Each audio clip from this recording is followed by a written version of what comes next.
What's up, everybody? It's Walter, your favorite historian and professor. Today's date is April 5th, 2026. This video is entitled United States versus Wong Kim Ark, 1898.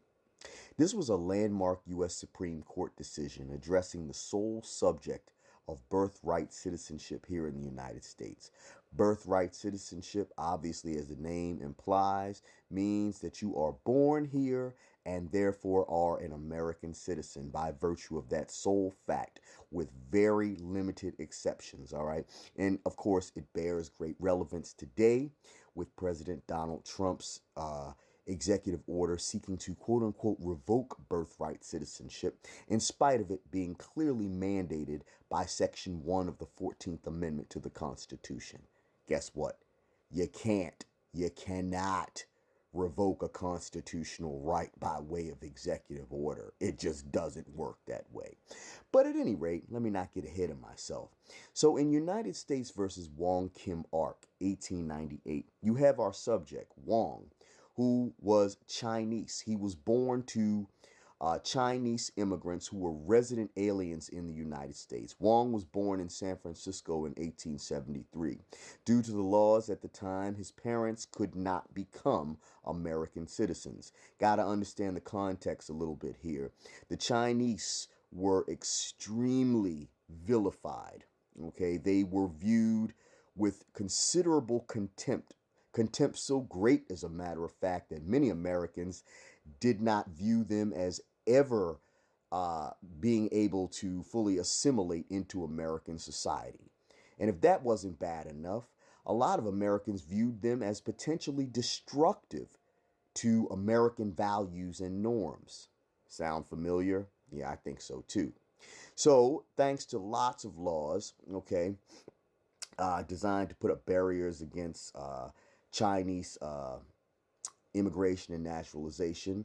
After Wong's parents left the U.S. After the San Francisco riot of 1877, they never returned back to the U.S. However, Wong did. The first time he was able to come back here without issue, thanks to someone verifying the fact that he was in fact born in the U.S. However, the second time around, thanks again to various laws, including the Chinese Exclusion Act of 1882, Wong was denied entry. All right. And he went through a few problems before being released on bond and allowed to once again reside in San Francisco while the whole matter was being litigated through the courts. Okay. And it presented a huge constitutional question not yet addressed at that time, of whether or not the children of resident aliens, okay, who are obviously not American citizens, whether those children being born in the U.S. are entitled automatically to American citizenship, okay? And by a 6-2 decision, the Supreme Court ruled in the affirmative that the children of resident aliens are indeed automatically American citizens by virtue of being born here, okay? The court ruled that the Citizenship Clause, okay, applies to virtually everyone born in the U.S. except the children of foreign diplomats, those born on foreign public ships, or those to foreign hostile occupiers of the United States, like an enemy army or something, okay? Outside of those very limited circumstances, guess what? The children of resident aliens in the United States are automatically American citizens by virtue of being born here. Sorry, Mr. Trump, there's nothing you can do about that, okay? The language of the Constitution and subsequent Supreme Court rulings is quite clear on this, okay? And United States versus Wong Kim Ark is a major precedent, okay, on the subject. The court ruled based on the essential legal principle jus soli, okay, the right of the soil, okay?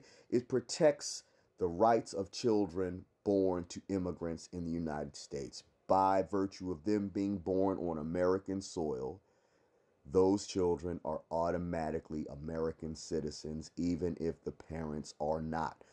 Whether they choose to not become citizens, whether they are denied citizenship, it does not make a difference. And again, that applies to the children of all, okay, persons born in the United States, with the sole exception of those born to foreign hostile enemy occupiers, like again an invading army, okay, the children of foreign diplomats, or those born on foreign public ships. Those are very limited exceptions. Outside of that, you're born to people who are not citizens in this country, all right, you are automatically an American citizen by virtue of being born here. It's as simple as that. And the Supreme Court, if it affirms the precedent held in United States versus Wong Kim Ark, will have no choice but to reach that conclusion. All right, now if the court wishes to update Section 1 of the 14th Amendment in a sort of, if you want to call it a progressive format, or I would view that as a reactionary format, you could see the issue of citizenship become up in the air one for millions of people. But to do that would create significant instability in the law that I do not believe the court is willing to do.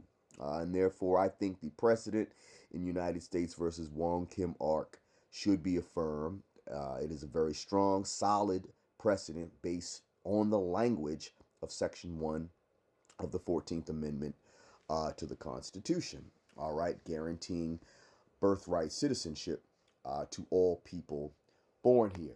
Now, I just want to, for the sake of argument, read verbatim to you all Section 1 of the 14th Amendment to the Constitution, because a lot of you are unfamiliar with that language, okay? And in another video, somebody asked me to read it, and so I will do that for you right now, okay? Section 1 of the 14th Amendment reads as follows: all persons born or naturalized in the United States and subject to the jurisdiction thereof are citizens of the United States and of the state wherein they reside. No state shall make or enforce any law which shall abridge the privileges or immunities of citizens of the United States, nor shall any state deprive any person of life, liberty, or property without due process of law, nor deny to any person within its jurisdiction the equal protection of the laws. That is Section 1 of the 14th Amendment to the Constitution. You see, it contains several different clauses: the Birthright Citizenship Clause, the Privileges or Immunities Clause, the Due Process Clause, and the Equal Protection Clause. Now, I'll add for the record that the only one of those clauses that specifically limits itself to American citizens, all right, is the Privileges or Immunities Clause. The Equal Protection and the Due Process Clause apply to everyone, regardless of whether or not you are an American citizen. I know that might hurt a lot of people's egos. I know that might hurt a lot of people's feelings, but the language of the Constitution is clear. It is not meant to be an exclusive document. It is meant to be inclusive. Okay? Inclusive. Welcoming. But I'd love to hear all of your thoughts on the matter, so leave them in the comments down below, and I'll be happy to have some lovely, healthy, productive conversation, or maybe even some toxic conversation. Thanks for listening to this video. Please like, please subscribe to my channel, please share, so we can continue spreading the knowledge, because guess what? Knowledge is power. Take care of yourselves, stay safe out there, and I'll talk to you at the next one. Professor Shelton, the Blue Collar Scholar, out.